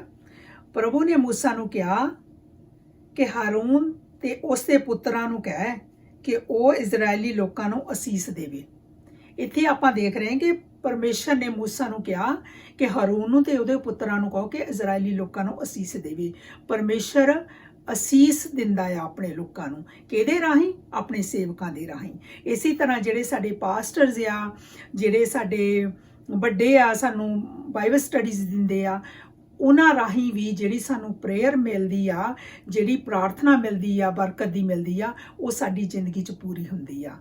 ਹਾਲੇਲੂਇਆ। ਇਸੇ ਕਰਕੇ ਅੱਜ ਆਪਾਂ ਇੱਥੇ ਖੜੇ ਪਰਮੇਸ਼ਰ ਦਾ ਨਾਮ ਉੱਚਾ ਕਰ ਰਹੇ ਹਾਂ। ਇੱਕ ਦਿਨ ਸਾਡੇ ਲਈ ਪ੍ਰਾਰਥਨਾਵਾਂ ਹੋਈਆਂ ਸੀ ਬਰਕਤ ਦੀਆਂ, ਤੇ ਪ੍ਰੋਫੈਸੀ ਹੋਈ ਸੀ ਕਿ ਪਰਮੇਸ਼ਰ ਤੁਹਾਨੂੰ ਬਰਕਤ ਦੇਵੇ। ਉਹ ਆਪਣੇ ਉਹਨਾਂ ਪੁਰਾਣੇ ਰਾਹਾਂ ਨੂੰ ਛੱਡ ਕੇ ਅੱਗੇ ਚੱਲੋ ਤੇ ਪਰਮੇਸ਼ਰ ਦੀ ਮਹਿਮਾ ਤੁਹਾਡੇ ਜੀਵਨਾਂ 'ਚ ਹੋਵੇਗੀ, ਤੇ ਪਰਮੇਸ਼ਰ ਉਹ ਕਰਦਾ ਵੀ ਆ। ਹਾਲੇਲੂਇਆ। ਅੱਗੇ ਉਹ ਕਹਿੰਦਾ ਕਿ ਪ੍ਰਭੂ ਤੁਹਾਨੂੰ ਅਸੀਸ ਦੇਵੇ ਅਤੇ ਤੁਹਾਡੀ ਸੰਭਾਲ ਕਰੇ। ਪ੍ਰਭੂ ਤੁਹਾਡੇ ਤੇ ਰਹਿਮ ਅਤੇ ਕਿਰਪਾ ਕਰੇ। ਪ੍ਰਭੂ ਤੁਹਾਡੇ ਤੇ ਦਇਆ ਦੀ ਨਜ਼ਰ ਕਰੇ ਤੇ ਤੁਹਾਨੂੰ ਸ਼ਾਂਤੀ ਦੇਵੇ। ਹਾਲੇਲੂਇਆ। ਉਹਨੇ ਇਹ ਦੁਆ ਕੀਤੀ ਕਿ ਪ੍ਰਭੂ ਤੁਹਾਡੇ ਤੇ ਰਹਿਮ ਕਰੇ, ਕਿਰਪਾ ਕਰੇ। ਉਹਨਾਂ ਨੂੰ ਕਹਿ ਕੇ ਲੋਕਾਂ ਲਈ ਇਹ ਦੁਆ ਕਰਨ, ਪ੍ਰਭੂ ਤੁਹਾਡੇ ਤੇ ਰਹਿਮ ਕਰੇ, ਕਿਰਪਾ ਕਰੇ, ਪ੍ਰਭੂ ਤੁਹਾਡੇ ਤੇ ਦਇਆ ਦੀ ਨਜ਼ਰ ਕਰੇ ਅਤੇ ਤੁਹਾਨੂੰ ਸ਼ਾਂਤੀ ਦੇਵੇ। ਇਹ ਪ੍ਰਾਰਥਨਾ ਆਪਾਂ ਆਪਣੇ ਭੈਣ ਭਰਾਵਾਂ ਲਈ, ਜਿਨ੍ਹਾਂ ਨੂੰ ਲੋੜ ਆ, ਜਿਨ੍ਹਾਂ ਨੂੰ ਆਪਾਂ ਚਾਹੁੰਦੇ ਆ ਕਿ ਪਰਮੇਸ਼ਰ ਮਦਦ ਕਰੇ ਉਹਨਾਂ ਦੀ ਕਮਜ਼ੋਰੀਆਂ ਦੇ ਵਿੱਚ। ਕਈ ਵਾਰ ਸਾਨੂੰ ਪਤਾ ਵੀ ਨਹੀਂ ਹੁੰਦਾ ਕਿ ਕਿਹੜੀ ਪ੍ਰਾਰਥਨਾ ਕਰਨੀ ਆ ਕਿਸੇ ਦੇ ਲਈ, ਪਰ ਆਪਾਂ ਇਸ ਪ੍ਰਾਰਥਨਾ ਨੂੰ ਕਰ ਸਕਦੇ ਹਾਂ ਕਿ ਪਰਮੇਸ਼ਰ ਤੁਹਾਡੇ ਤੇ ਦਇਆ ਕਰੇ, ਤੁਹਾਡੇ ਤੇ ਮਿਹਰ ਕਰੇ, ਰਹਿਮ ਕਰੇ, ਕਿਰਪਾ ਕਰੇ ਤੇ ਤੁਹਾਨੂੰ ਸ਼ਾਂਤੀ ਦੇਵੇ। ਹਾਲੇਲੂਇਆ। ਜਿਸ ਤਰ੍ਹਾਂ ਆਮ ਆਪਾਂ ਸਾਰੇ ਕਹਿੰਦੇ ਕਿ ਗੋਡ ਬਲੈਸ ਯੂ, ਪਰਮੇਸ਼ਰ ਤੁਹਾਨੂੰ ਬਰਕਤ ਦੇਵੇ। ਇਹ ਸਾਡੀ ਜ਼ੁਬਾਨ ਤੇ ਹਮੇਸ਼ਾ ਹੀ ਰਹਿੰਦਾ ਆ। ਇਹ ਕਿੱਥੋਂ ਆਇਆ? ਕਿ ਪਰਮੇਸ਼ਰ ਪਿਤਾ ਨੇ ਸਾਨੂੰ ਇਹ ਦੁਆ ਜਿਹੜੀ ਵਚਨ ਦੇ ਵਿੱਚ ਸਿਖਾਈ ਆ। ਹਾਲੇਲੂਇਆ। ਹੁਣ ਆਪਾਂ ਨੰਬਰ 6 ਤੇ ਦੇਖਾਂਗੇ, ਇਹ ਪ੍ਰੇਅਰ ਆਫ ਰਿਪੈਂਟੈਂਸ, ਪਾਪਾਂ ਦੀ ਮਾਫੀ ਲਈ ਦੁਆ। ਇੱਥੇ ਆਪਾਂ ਭਜਨਾਂ ਦੇ ਵਿੱਚ ਬਹੁਤ ਸਾਰੀਆਂ ਦੁਆਵਾਂ, ਜਿਨ੍ਹਾਂ ਦੇ ਵਿੱਚੋਂ ਇੱਕ ਦੁਆ ਆ ਜਿਹੜੀ ਦਾਊਦ ਨੇ ਉਦੋਂ ਕੀਤੀ ਜਦੋਂ ਉਹ ਪਾਪ ਦੇ ਵਿੱਚ ਡਿੱਗ ਗਿਆ ਸੀ, ਜਦੋਂ ਉਹਨੇ ਸਿਨ ਕਰ ਲਿਆ ਸੀ। ਉਹਨੇ ਫਿਰ ਪਰਮੇਸ਼ਰ ਪਿਤਾ ਦਾ ਆਤਮਾ, ਆਪਾਂ ਨੂੰ ਪਤਾ ਕਿ ਜਦੋਂ ਅਸੀਂ ਪਾਪ ਦੇ ਵਿੱਚ ਡਿੱਗਦੇ ਹਾਂ ਤੇ ਪਰਮੇਸ਼ਰ ਦਾ ਆਤਮਾ ਜਿਹੜਾ ਆ ਨਿਰਾਸ਼ ਹੋ ਜਾਂਦਾ ਤੇ ਕੁਝ ਸਮੇਂ ਦੇ ਲਈ ਸਾਨੂੰ ਛੱਡ ਕੇ ਪਾਸੇ ਹੋ ਜਾਂਦਾ ਆ। ਫਿਰ ਉਦੋਂ ਜਦੋਂ ਉਹਦੇ ਤੋਂ ਪਾਪ ਹੋ ਗਿਆ ਤੇ ਉਹਨੇ ਫਿਰ ਇਹ ਭਜਨ ਜਿਹੜਾ ਲਿਖਿਆ ਆ 51 ਭਜਨ ਦਾ ਆਪਾਂ 7ਵਾਂ ਵਰਸ 10ਵਾਂ 11ਵਾਂ ਪੜਾਂਗੇ, ਜਿਹਦੇ ਵਿੱਚ ਦਾਊਦ ਕਹਿੰਦਾ ਆ ਆਪਣੀ ਗਲਤੀ ਤੋਂ ਵਾਅਦਾ, ਮੈਨੂੰ ਜੂਫੇ ਨਾਲ ਮਾਫ ਕਰ ਤਾਂ ਮੈਂ ਸ਼ੁੱਧ ਹੋ ਜਾਵਾਂਗਾ। ਜੂਫੇ ਨਾਲ ਮਾਫ ਕਰ, ਆਪਣੇ ਲਹੂ ਦੇ ਨਾਲ ਮੈਨੂੰ ਮਾਫ ਕਰ। ਮੈਨੂੰ ਧੋ ਤਾਂ ਮੈਂ ਬਰਫ਼ ਨਾਲੋਂ ਵੀ ਚਿੱਟਾ ਹੋ ਜਾਵਾਂਗਾ। ਕਿਉਂਕਿ ਪਰਮੇਸ਼ਰ ਦੇ ਵਚਨ ਦੇ ਵਿੱਚ ਜੱਸਾ ਜਾਹ ਦੇ ਵਿੱਚ ਲਿਖਿਆ ਗਿਆ ਆ ਕਿ ਤੁਹਾਡੇ ਪਾਪ ਇੰਨੇ ਸਾਫ਼ ਹੋ ਜਾਣਗੇ, ਬਰਫ਼ ਨਾਲੋਂ ਵੀ ਚਿੱਟੇ ਹੋ ਜਾਣਗੇ। ਹਾਲੇਲੂਇਆ। हे ਪਰਮੇਸ਼ਰ, ਮੇਰੇ ਅੰਦਰ ਸ਼ੁੱਧ ਮਨ ਪੈਦਾ ਕਰ, ਨਵੀਂ ਅਤੇ ਮਜ਼ਬੂਤ ਆਤਮਾ ਮੇਰੇ ਅੰਦਰ ਪਾ। ਤੂੰ ਮੈਨੂੰ ਆਪਣੇ ਸਾਹਮਣੇ ਦੂਰ ਨਾ ਕਰ ਅਤੇ ਨਾ ਮੇਰੇ ਕੋਲੋਂ ਆਪਣੀ ਪਵਿੱਤਰ ਆਤਮਾ ਲੈ। ਆਪਣੀ ਮੁਕਤੀ ਦਾ ਆਨੰਦ ਫਿਰ ਮੈਨੂੰ ਦੇ ਅਤੇ ਆਪਣੀ ਆਤਮਾ ਨਾਲ ਮੈਨੂੰ ਸੰਭਾਲ। ਤਦ ਮੈਂ ਆਪਣੀਆਂ ਅਪਰਾਧੀਆਂ ਨੂੰ ਤੇਰੇ ਬਾਰੇ ਸਿਖਾਵਾਂਗਾ ਅਤੇ ਪਾਪੀ ਤੇਰੇ ਵੱਲ ਮੁੜਨਗੇ। ਹੁਣ ਇੱਥੇ ਆਪਾਂ ਦੇਖਦੇ ਕਿ ਦਾਊਦ ਕੀ ਕਹਿੰਦਾ ਆ। ਉਹ ਕਹਿੰਦਾ ਕਿ ਮੇਰੇ ਅੰਦਰ ਸ਼ੁੱਧ ਮਨ ਪੈਦਾ ਕਰ। ਜਦੋਂ ਪਾਪ ਹੁੰਦੇ ਤੇ ਸਾਡਾ ਮਨ ਜਿਹੜਾ ਸ਼ੁੱਧ ਹੋ ਜਾਂਦਾ ਆ। ਹਾਲੇਲੂਇਆ। ਫਿਰ ਉਹਦੇ ਅੰਦਰ ਜਦੋਂ ਪਾਪ ਆ ਗਿਆ, ਉਹਨੇ ਪਰਮੇਸ਼ਰ ਦੇ ਅੱਗੇ ਕੀ ਦੁਆ ਕੀਤੀ ਕਿ ਮੇਰੇ ਅੰਦਰ ਸ਼ੁੱਧ ਮਨ ਪੈਦਾ ਕਰ, ਨਵੀਂ ਅਤੇ ਮਜ਼ਬੂਤ ਆਤਮਾ ਮੇਰੇ ਅੰਦਰ ਪਾ। ਨਵੇਂ ਸਿਰਿਓਂ ਪਰਮੇਸ਼ਰ ਨੂੰ ਮੰਗਿਆ, ਕਿਉਂਕਿ ਪਰਮੇਸ਼ਰ ਦਾ ਆਤਮਾ ਉਹਨੂੰ ਛੱਡ ਕੇ ਚਲਾ ਗਿਆ ਸੀ। ਨਵੀਂ ਅਤੇ ਮਜ਼ਬੂਤ ਆਤਮਾ ਮੇਰੇ ਅੰਦਰ ਪਾ। ਦਾਊਦ ਕਹਿੰਦਾ ਮੈਨੂੰ ਆਪਣੇ ਸਾਹਮਣੇੋਂ ਦੂਰ ਨਾ ਕਰ। ਤੇ ਨਾ ਮੇਰੇ ਕੋਲੋਂ ਆਪਣੀ ਪਵਿੱਤਰ ਆਤਮਾ ਨੂੰ ਲੁਕਾ। ਮਤਲਬ ਪਾਪ ਦੇ ਕਾਰਨ ਪਰਮੇਸ਼ਰ ਸਾਨੂੰ ਆਪਣੇ ਸਾਹਮਣੇੋਂ ਦੂਰ ਕਰ ਦਿੰਦਾ ਆ ਤੇ ਆਪਣੀ ਆਤਮਾ ਨੂੰ ਲੈ ਲੈਂਦਾ ਆ। ਇਸ ਕਰਕੇ ਸਾਨੂੰ ਡਰਦੇ ਤੇ ਕੰਬਦੇ ਹੋਏ ਪਰਮੇਸ਼ਰ ਦੀਆਂ ਆਗਿਆਵਾਂ 'ਚ ਬਣੇ ਰਹਿਣਾ ਚਾਹੀਦਾ। ਕੋਈ ਇਦਾਂ ਦਾ ਗੁਨਾਹ ਨਾ ਹੋਵੇ ਕਿ ਪਰਮੇਸ਼ਰ ਸਾਡੇ ਨਾਲ ਰੁੱਸ ਜਾਵੇ। 12ਵੇਂ ਵਰਸ ਦੇ ਵਿੱਚ ਕਹਿੰਦਾ ਆ, ਆਪਣੀ ਮੁਕਤੀ ਦਾ ਆਨੰਦ ਫਿਰ ਮੈਨੂੰ ਦੇ। ਮਤਲਬ ਉਹਦਾ ਆਨੰਦ ਚਲਾ ਗਿਆ ਸੀ, ਉਹਦੇ ਕੋਲ ਹੁਣ ਆਨੰਦ ਨਹੀਂ ਸੀ, ਉਹ ਦੁਖੀ ਸੀ। ਕਹਿੰਦਾ ਆਪਣੀ ਮੁਕਤੀ ਦਾ ਆਨੰਦ ਫਿਰ ਮੈਨੂੰ ਦੇ ਅਤੇ ਆਪਣੀ ਆਤਮਾ ਨਾਲ ਮੈਨੂੰ ਸੰਭਾਲ। ਅਸੀਂ ਪਰਮੇਸ਼ਰ ਦੀ ਆਤਮਾ ਤੋਂ ਬਿਨਾਂ ਨਹੀਂ ਸੰਭਲ ਸਕਦੇ, ਕਿਉਂਕਿ ਅਸੀਂ ਜਦੋਂ ਪਹਿਲਾਂ ਆਪਣੇ ਪੁਰਾਣੇ ਪਾਪ ਦੇ ਵਿੱਚ ਸੀ ਉਦੋਂ ਅਸੀਂ ਆਪਣੇ ਆਪ ਤੇ ਸਾਡਾ ਕੰਟਰੋਲ ਨਹੀਂ ਸੀ। ਹੁਣ ਪਰਮੇਸ਼ਰ ਨੇ ਆਪਣਾ ਆਤਮਾ ਸਾਨੂੰ ਦਿੱਤਾ ਆ, ਜਿਹੜਾ ਸਾਡੀਆਂ ਕਮਜ਼ੋਰੀਆਂ 'ਚ ਸਾਡੀ ਮਦਦ ਕਰਦਾ ਆ। ਅਸੀਂ ਪਰਮੇਸ਼ਰ ਦੀ ਆਤਮਾ ਦੇ ਨਾਲ ਅਸੀਂ ਅਪਰਾਧ ਕਰਨ ਤੋਂ ਬਚਦੇ ਹਾਂ ਤੇ ਪਰਮੇਸ਼ਰ ਦਾ ਆਤਮਾ ਸਾਨੂੰ ਸੰਭਾਲਦਾ ਆ। ਹਾਲੇਲੂਇਆ। ਉਹਨੇ ਕਿਹਾ, ਮੈਨੂੰ ਸੰਭਾਲ, ਤਦ ਮੈਂ ਅਪਰਾਧੀਆਂ ਨੂੰ ਤੇਰੇ ਬਾਰੇ ਸਿਖਾਵਾਂਗਾ ਅਤੇ ਪਾਪੀ ਤੇਰੇ ਵੱਲ ਮੁੜਨਗੇ। ਉਹ ਕਹਿੰਦਾ ਮੈਨੂੰ ਆਪਣੀ ਆਤਮਾ ਦੇ ਨਾਲ ਸੰਭਾਲ। ਕਹਿੰਦਾ ਫਿਰ, ਕਿਉਂਕਿ ਉਹਨੇ ਅਪਰਾਧ ਕੀਤਾ ਸੀ, ਕਹਿੰਦਾ ਤਾਂ ਹੀ ਤਾਂ ਮੈਂ ਅਪਰਾਧੀਆਂ ਨੂੰ ਜਾ ਕੇ ਦੱਸੂਗਾ ਤੇਰੀ ਦਇਆ ਦੇ ਵਾਸਤੇ, ਤਾਂ ਪਾਪੀ ਤੇਰੇ ਵੱਲ ਮੁੜਨਗੇ। ਕਿਉਂਕਿ ਪਰਮੇਸ਼ਰ ਕਿਹਦੇ ਲਈ ਆਇਆ? ਪਾਪੀਆਂ ਦੇ ਲਈ ਆਇਆ। ਪਰਮੇਸ਼ਰ ਕਿਹਦੇ ਲਈ ਆਇਆ? ਬੇਸਹਾਰਿਆਂ ਦੇ ਲਈ ਆਇਆ। ਪਰਮੇਸ਼ਰ ਪਰਫੈਕਟ ਲੋਕਾਂ ਲਈ ਨਹੀਂ ਆਇਆ, ਦੁਖੀਆਂ ਲਈ ਆਇਆ, ਪਾਪੀਆਂ ਲਈ ਆਇਆ। ਅੱਜ ਕੱਲ ਦੁਨੀਆ ਦੇ ਵਿੱਚ ਕੀ ਹੁੰਦਾ ਹੈ ਕਿ ਪਾਪੀ ਨੂੰ ਘਿਰਣਾ ਕੀਤੀ ਜਾਂਦੀ ਆ, ਪਰ ਇੱਕੋ ਇੱਕ ਹੀ ਪਰਮੇਸ਼ਰ ਦਾ ਵਾਅਦਾ ਆ, ਪ੍ਰਭੂ ਯਿਸੂ ਮਸੀਹ ਜਿਹੜਾ ਉਹ ਪਾਪੀਆਂ ਦੇ ਲਈ ਆਇਆ। ਹਾਲੇਲੂਇਆ। ਉਹ ਕਿਸੇ ਪਰਫੈਕਟ ਦੇ ਲਈ ਨਹੀਂ ਆਇਆ, ਉਹ ਪਾਪੀਆਂ ਲਈ ਆਇਆ। ਉਸਨੇ ਆਪਣੀ ਜਾਨ ਸਾਡੀ ਖਾਤਰ ਦਿੱਤੀ ਕਿ ਸਾਡੇ ਪਾਪ ਮਾਫ ਕੀਤੇ ਜਾਣ ਤੇ ਸਾਡਾ ਸੰਬੰਧ ਜਿਹੜਾ ਪਰਮੇਸ਼ਰ ਨਾਲੋਂ ਟੁੱਟ ਗਿਆ ਸੀ ਉਹ ਮੇਲ ਸਾਡਾ ਮੁੜ ਕੇ ਫਿਰ ਪਰਮੇਸ਼ਰ ਦੇ ਨਾਲ ਹੋ ਜਾਵੇ। ਹਾਲੇਲੂਇਆ। ਆਪਾਂ ਧੰਨਵਾਦ ਕਰਦੇ ਪ੍ਰਭੂ ਯਿਸੂ ਮਸੀਹ ਦਾ, ਉਹਨਾਂ ਦੀ ਇਸ ਕੁਰਬਾਨੀ ਦੇ ਲਈ। ਹਾਲੇਲੂਇਆ। ਆਪਾਂ 7ਵੇਂ ਨੰਬਰ ਤੇ ਜਿਹੜੀ ਪ੍ਰੇਅਰ ਦੇਖਾਂਗੇ, ਇਹ prayer for influence and protection. ਇੱਕ ਪ੍ਰਭਾਵਸ਼ਾਲੀ ਪ੍ਰਾਰਥਨਾ ਤੇ ਸੁਰੱਖਿਆ ਲਈ ਪ੍ਰਾਰਥਨਾ। ਇੱਥੇ ਆਪਾਂ ਪੜਾਂਗੇ ਫਿਲਿਪੀਆਂ ਦਾ 4ਥੇ ਚੈਪਟਰ ਦਾ 6ਵਾਂ ਵਰਸ। ਕਿਸੇ ਗੱਲ ਦੀ ਚਿੰਤਾ ਨਾ ਕਰੋ, ਸਗੋਂ ਜੋ ਕੁਝ ਵੀ ਹੋਵੇ ਪ੍ਰਭੂ ਪਰਮੇਸ਼ਰ ਨੂੰ ਦੱਸੋ, ਗੱਲਾਂ ਕੀ ਪ੍ਰਾਰਥਨਾਵਾਂ ਅਤੇ ਅਰਦਾਸਾਂ ਦੁਆਰਾ ਉਸ ਦਾ ਧੰਨਵਾਦ ਕਰੋ। ਤਦ ਪਰਮੇਸ਼ਰ ਦੀ ਸ਼ਾਂਤੀ ਜੋ ਸਾਡੀ ਸਮਝ ਤੋਂ ਪਰੇ ਹੈ ਮਸੀਹ ਦੇ ਵਿੱਚ ਤੁਹਾਡੇ ਮਨਾਂ ਅਤੇ ਵਿਚਾਰਾਂ ਦੀ ਰੱਖਿਆ ਕਰੇਗੀ। ਇੱਥੇ ਆਪਾਂ ਕੀ ਸਿੱਖਦੇ ਹਾਂ ਕਿ ਉਹ ਕਹਿੰਦਾ ਕਿ ਕਿਸੇ ਗੱਲ ਦੀ ਚਿੰਤਾ ਨਾ ਕਰੋ। ਆਪਾਂ ਨੂੰ ਕੋਈ ਚਿੰਤਾ ਕਰਨੇ ਦੀ ਲੋੜ ਨਹੀਂ ਜਦੋਂ ਅਸੀਂ ਪਰਮੇਸ਼ਰ ਦੇ ਵਿੱਚ ਸਹੀ ਚੱਲ ਰਹੇ ਹਾਂ, ਉਹਦੇ ਵਚਨਾਂ ਮੁਤਾਬਕ ਜ਼ਿੰਦਗੀ ਗੁਜ਼ਾਰ ਰਹੇ ਹਾਂ, ਪਿਆਰ ਵਾਲਾ ਜੀਵਨ ਗੁਜ਼ਾਰ ਰਹੇ ਹਾਂ, ਪ੍ਰਾਰਥਨਾ ਵਾਲਾ ਜੀਵਨ ਗੁਜ਼ਾਰ ਰਹੇ ਹਾਂ। ਕਹਿੰਦੇ ਇੱਥੇ ਕਹਿੰਦਾ ਕਿ ਪਰਮੇਸ਼ਰ ਨੂੰ ਦੱਸੋ ਪ੍ਰਾਰਥਨਾ ਦੇ ਰਾਹੀਂ ਅਤੇ ਅਰਦਾਸਾਂ ਦੇ ਰਾਹੀਂ, ਤੇ ਉਸ ਦਾ ਧੰਨਵਾਦ ਕਰੋ। ਤਦ ਪਰਮੇਸ਼ਰ ਦੀ ਸ਼ਾਂਤੀ ਜਿਹੜੀ ਆ ਜੋ ਸਾਡੀ ਸਮਝ ਤੋਂ ਪਰੇ ਆ, ਕਹਿੰਦਾ ਮਸੀਹ ਦੇ ਵਿੱਚ ਤੁਹਾਡੇ ਮਨਾਂ ਦੀ ਰਾਖੀ ਕਰੇਗੀ। ਪਰਮੇਸ਼ਰ ਪ੍ਰਭੂ ਯਿਸੂ ਮਸੀਹ ਨੂੰ ਸ਼ਾਂਤੀ ਦਾ ਰਾਜਕੁਮਾਰ ਕਿਹਾ ਗਿਆ ਆ। ਆਪਾਂ ਜਿੱਥੇ ਵੀ ਸਾਰੇ ਪਹਿਲਾਂ ਆਪਣੇ ਪਾਸ ਦੇ ਵਿੱਚ ਸੀ, ਸਾਡੇ ਕੋਲ ਕੀ ਨਹੀਂ ਸੀ? ਸ਼ਾਂਤੀ ਨਹੀਂ ਸੀ। ਅਸੀਂ ਬਹੁਤ ਪਰੇਸ਼ਾਨ ਰਹਿੰਦੇ ਸੀ। ਜਿਨ੍ਹਾਂ ਨੇ ਵੀ ਪਰਮੇਸ਼ਰ ਤੇ ਵਿਸ਼ਵਾਸ ਕੀਤਾ ਉਹਨਾਂ ਦੇ ਮਨ ਦੇ ਵਿੱਚ ਪਰਮੇਸ਼ਰ ਨੇ ਆਪਣੀ ਸ਼ਾਂਤੀ ਦਿੱਤੀ, ਕਿਉਂਕਿ ਪਵਿੱਤਰ ਆਤਮਾ ਜਿਹੜਾ ਆ ਉਹ ਸਾਨੂੰ ਪਰਮੇਸ਼ਰ ਦੀ ਉਹਦੀ ਸ਼ਾਂਤੀ ਦਿੰਦਾ, ਕਿਉਂਕਿ ਉਹ ਪਰਮੇਸ਼ਰ ਦਾ ਆਤਮਾ ਆ। ਇੱਥੇ ਕੀ ਆ? ਕਹਿੰਦਾ ਕਿ ਮਸੀਹ ਦੇ ਵਿੱਚ ਤੁਹਾਡੇ ਮਨਾਂ ਤੇ ਵਿਚਾਰਾਂ ਦੀ ਰਾਖੀ ਕਰੇਗਾ। ਕਹਿੰਦਾ ਸ਼ਾਂਤੀ ਜਿਹੜੀ ਆ ਉਹ ਤੁਹਾਡੇ ਮਨ ਦੀ ਤੇ ਤੁਹਾਡੇ ਵਿਚਾਰਾਂ ਦੀ ਰਾਖੀ ਕਰਦੀ ਆ। ਜੇ ਸਾਡੇ ਅੰਦਰ ਸ਼ਾਂਤੀ ਨਹੀਂ, ਸਾਨੂੰ ਕੀ ਪਤਾ ਲੱਗਣਾ ਅਸੀਂ ਕੀ ਗਲਤੀ ਕਰਦੇ ਆ ਤੇ ਕਿੱਥੇ ਅਸੀਂ ਡਿੱਗ ਗਏ ਆ ਤੇ ਕਿੱਥੇ ਅਸੀਂ ਉੱਠਣਾ ਆ। ਸਾਡੀ ਰਾਖੀ ਕੌਣ ਕਰੂਗਾ? ਉਹੀ ਕਰੂਗਾ ਜਿਹੜਾ ਸ਼ਾਂਤੀ ਦਾ ਰਾਜਕੁਮਾਰ ਆ, ਜੇ ਉਹਦੀ ਸ਼ਾਂਤੀ ਸਾਡੇ ਕੋਲ ਆ। ਇਸ ਲਈ ਪਰਮੇਸ਼ਰ ਦਾ ਧੰਨਵਾਦ ਕਰਦੇ ਉਹਦੀ ਦਿੱਤੀ ਸ਼ਾਂਤੀ ਦੇ ਵਾਸਤੇ। ਆਪਾਂ ਕਿਸੇ ਗੱਲ ਦੀ ਚਿੰਤਾ ਨਹੀਂ ਕਰਨੀ, ਪ੍ਰਾਰਥਨਾਵਾਂ ਕਰਨੀਆਂ, ਅਰਦਾਸਾਂ ਕਰਨੀਆਂ ਆ, ਤਾਂ ਪਰਮੇਸ਼ਰ ਦੀ ਸ਼ਾਂਤੀ ਜਿਹੜੀ ਆ ਸਾਡੇ ਮਨ ਦੀ ਤੇ ਸਾਡੇ ਵਿਚਾਰਾਂ ਦੀ ਰਾਖੀ ਕਰੂਗੀ। ਆਪਾਂ ਇਸ ਤਰ੍ਹਾਂ ਵੀ ਪ੍ਰੇਅਰ ਕਰ ਸਕਦੇ ਹਾਂ। ਹਾਲੇਲੂਇਆ। ਹੁਣ ਆਪਾਂ 8ਵੇਂ ਨੰਬਰ ਤੇ ਦੇਖਾਂਗੇ, ਇਹ ਪ੍ਰੇਅਰ ਫॉर ਰਿਵਾਈਵਲ, ਬਿਦਾਰੀ ਦੇ ਲਈ।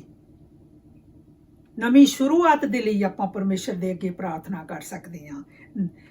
ਜਿਸ ਤਰ੍ਹਾਂ ਆਪਾਂ ਜਦੋਂ ਪ੍ਰਭੂ ਯਿਸੂ ਮਸੀਹ ਨੂੰ ਆਪਣੇ ਜੀਵਨ ਦੇ ਵਿੱਚ ਐਕਸੈਪਟ ਕੀਤਾ ਸੀ ਤਾਂ ਸਾਡੀ ਜ਼ਿੰਦਗੀ ਦੇ ਵਿੱਚ ਇੱਕ ਨਵੀਂ ਸ਼ੁਰੂਆਤ ਹੋ ਗਈ ਸੀ। ਨਵੀਂ ਸ਼ੁਰੂਆਤ ਹੋ ਗਈ ਸੀ, ਪੁਰਾਣਾ ਸਭ ਕੁਝ ਬੀਤ ਗਿਆ ਸੀ। ਪਰਮੇਸ਼ਰ ਕਹਿੰਦਾ ਮੈਂ ਤੁਹਾਡੇ ਸਾਰੇ ਪਾਪਾਂ ਨੂੰ ਮਾਫ ਕਰ ਦੂੰਗਾ ਜਿਹੜੇ ਪੀੜ੍ਹੀਆਂ ਤੋਂ ਚੱਲੇ ਆ ਰਹੇ ਤੇ ਉਹ ਹੋਏ ਵੀ। ਉਸ ਤੋਂ ਬਾਅਦ ਪਰਮੇਸ਼ਰ ਨੇ ਸਾਨੂੰ ਨਵੀਂ ਜ਼ਿੰਦਗੀ ਦਿੱਤੀ। ਹੁਣ ਸਾਡਾ ਮਨ ਜਿਹੜਾ ਸ਼ਾਂਤੀ ਦੇ ਨਾਲ ਭਰ ਦਿੱਤਾ। ਜਦੋਂ ਅਸੀਂ ਦੁੱਖਾਂ ਦੇ ਵਿੱਚ ਵੀ ਗੁਜ਼ਰਦੇ ਹਾਂ ਸਾਡੇ ਅੰਦਰ ਇੱਕ ਤਸੱਲੀ ਆ ਕਿ ਉਹ ਪਰਮੇਸ਼ਰ ਜਿਹੜਾ ਵਾਅਦੇ ਕਰਦਾ ਆ, ਜਿਹਦੇ ਵਾਅਦੇ ਆ ਉਹ ਭਰੋਸੇਯੋਗ ਪਰਮੇਸ਼ਰ ਆ ਤੇ ਉਹ ਕਰਦਾ ਵੀ ਆ। ਹਾਲੇਲੂਇਆ।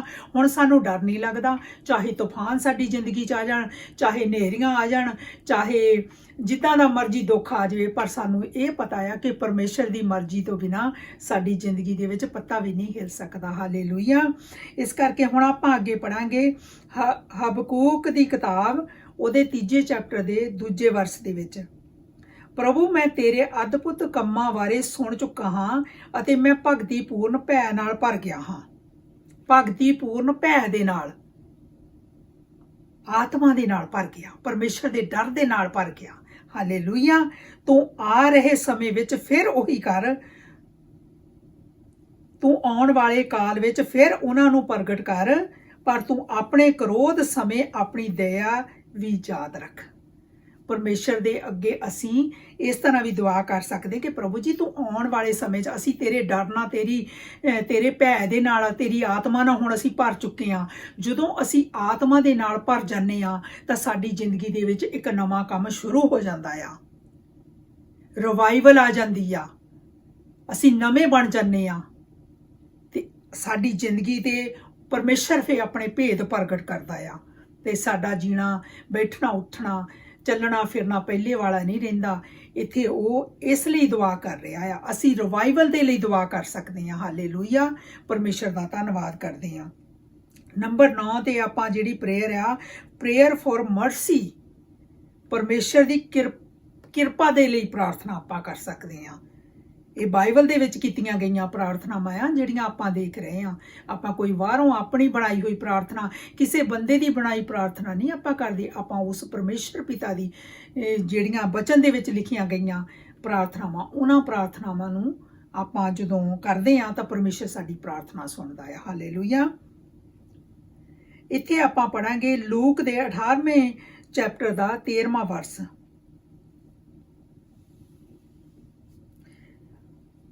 ਪਰ ਟੈਕਸ ਲੈਣ ਵਾਲਾ ਦੂਰ ਹੀ ਖੜਾ ਰਿਹਾ, ਉਸ ਨੂੰ ਅਤਾਹ ਆਕਾਸ਼ ਵੱਲ ਆਪਣੀਆਂ ਅੱਖਾਂ ਚੁੱਕਣ ਦਾ ਹੌਸਲਾ ਨਾ ਹੋਇਆ।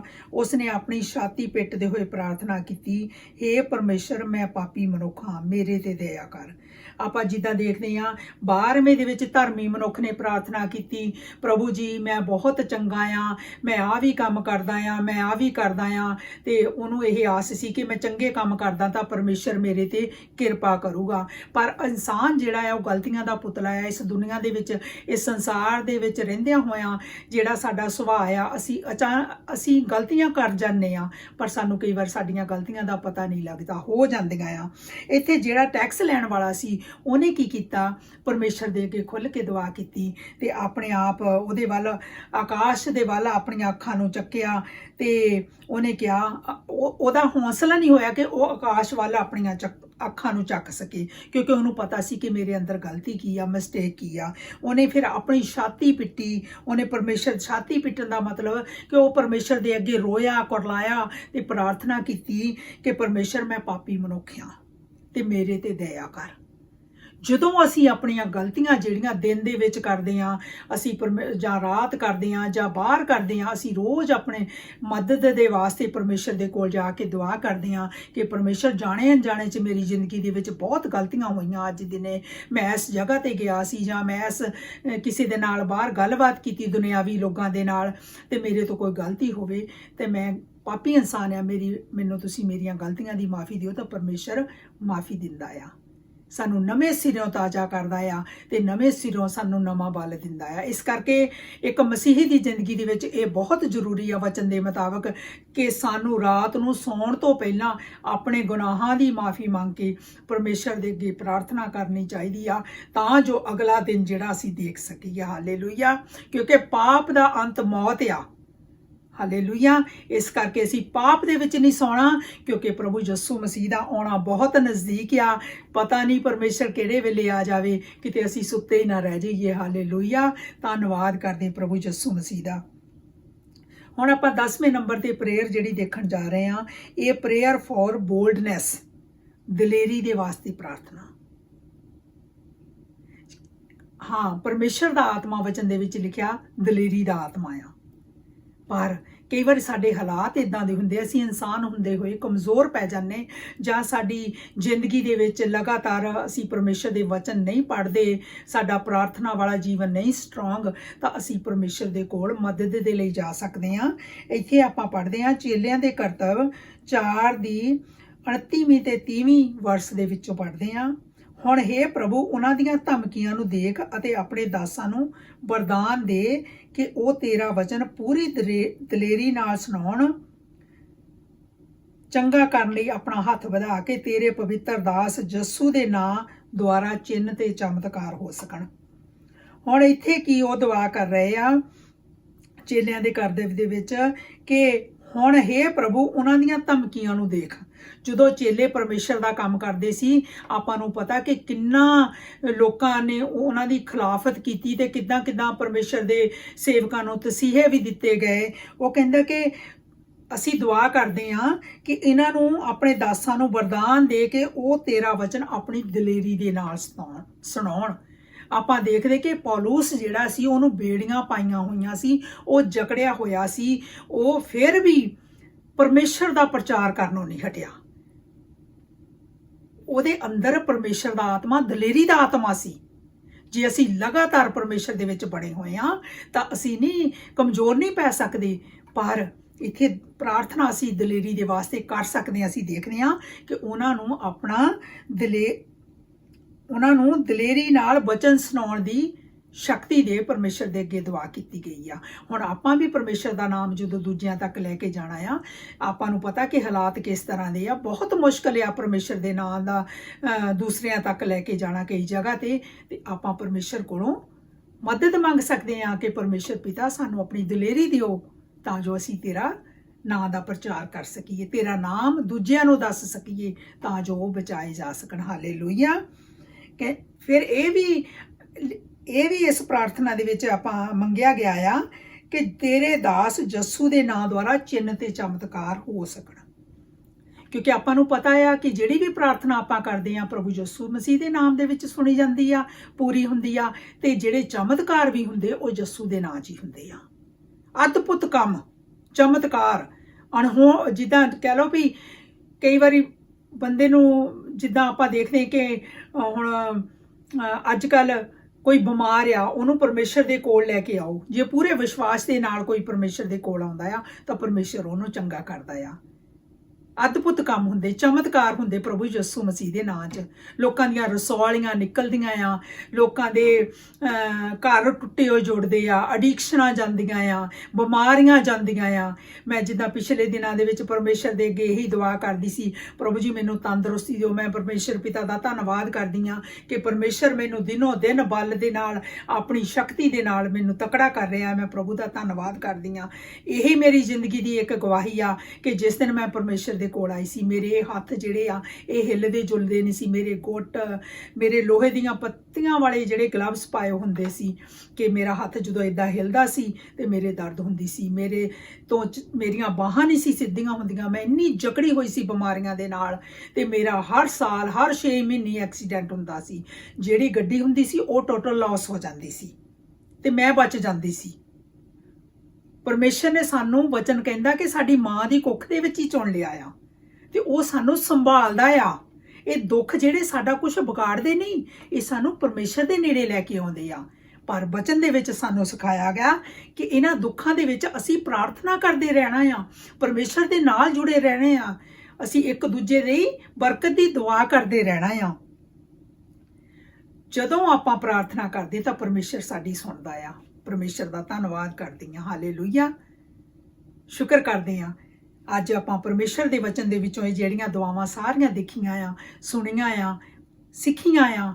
ਮੈਂ ਵਿਸ਼ਵਾਸ ਕਰਦੀ ਹਾਂ ਕਿ ਤੁਹਾਡੀ ਜ਼ਿੰਦਗੀ ਦੇ ਵਿੱਚ ਇਹ ਬਰਕਤ ਵਾਲੀਆਂ ਹੋਣਗੀਆਂ, ਕਿ ਤੁਸੀਂ ਇਸ ਤਰ੍ਹਾਂ ਦੁਆ ਕਰਕੇ ਪਰਮੇਸ਼ਰ ਦੇ ਕੋਲੋਂ ਮਦਦ ਲੈ ਸਕਦੇ ਹਾਂ, ਆਪਣੇ ਵਾਸਤੇ ਵੀ ਤੇ ਦੂਸਰਿਆਂ ਦੇ ਵਾਸਤੇ ਵੀ। ਹਾਲੇਲੂਇਆ। ਪਿਛਲੇ ਦਿਨਾਂ ਦੇ ਵਿੱਚ ਜਿੱਦਾਂ ਆਪਾਂ ਦੇਖਦੇ ਹਾਂ ਕਿ ਬਹੁਤ ਇਹ ਜਿਹੜੀ ਬਿਮਾਰੀ ਕੋਵਿਡ ਨਾਂ ਦੀ ਇਹ ਕਾਫੀ ਬਲੀਵੀਆ ਦੇ ਵਿੱਚ ਫੈਲ ਗਈ ਸੀ, ਤੇ ਜਦੋਂ ਸਾਰੀ ਸੰਗਤ ਨੇ ਰਲ ਕੇ ਪਰਮੇਸ਼ਰ ਦੇ ਅੱਗੇ ਦੁਆਵਾਂ ਕੀਤੀਆਂ, ਸਾਰੇ ਰਿਵਾਈਵਲ ਪੰਜਾਬੀ ਚਰਚ ਨੇ ਰਲ ਕੇ ਪਰਮੇਸ਼ਰ ਦੇ ਅੱਗੇ ਦੁਆਵਾਂ ਤੇ ਫਾਸਟਿੰਗ ਪ੍ਰੇਅਰ ਕੀਤੀ, ਤੇ ਪਰਮੇਸ਼ਰ ਨੇ ਸਾਡੀਆਂ ਦੁਆਵਾਂ ਨੂੰ ਸੁਣਿਆ, ਆਪਣੇ ਸੇਵਕਾਂ ਨੂੰ ਇਸ ਬਿਮਾਰੀ ਦੇ ਵਿੱਚੋਂ ਬਿਲਕੁਲ ਸਹੀ ਸਲਾਮਤ ਰੱਖ ਕੇ ਤਕੜੇ ਕੀਤਾ।